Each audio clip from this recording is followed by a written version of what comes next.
Master Jet, nag-resign na ako last June 1. Kasali po ba ako sa PBB?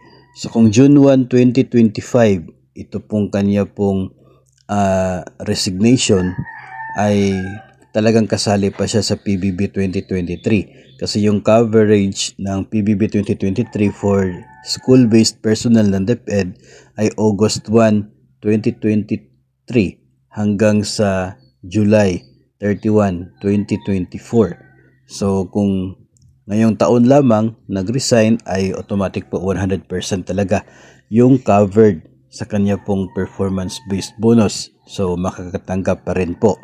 Dapat po ay kontakin kayo ng inyo pong AO2 sa school para po kayo ay ma-inform, no, na kasali pa rin po kayo sa PBB ninyo. Ngayon, kung 2024 yung kanya pong resignation ay since until July, no, so nasa 2 buwan, 1 to 2 months lang yung hindi niya na complete doon po sa cycle ng PBB 2023. So umabot pa rin sa at least 9 months yung kanya pong naging service. Maliban na lang kung mayroon pa siyang iba pang mga leave of absences sa period ng August 2023 hanggang July 2024. So kung yung naging actual service ay hindi po bababa sa 9 months, ay eligible naman sa buo na PBB, no? Buong gross amount ng PBB. Pero kung yun pong total na length of service less all na po doon sa mga leave of absences during the mentioned po natin na period, ay pwedeng prorated ang kanya pong performance-based bonus. So talagang eligible pa rin po, no? Kahit nag-resign na o kaya ay nag-retire, kahit po yung namatay, no, na personnel, basta meron po siyang service sa period ng performance-based bonus na at least 3 months, no, ay meron pa rin po makukuha sa kanya pong performance-based bonus. So yun po ang tungkol sa atin pong PBB na hinihintay hanggang sa kasalukuyan dahil eligible na po yung Department of Education.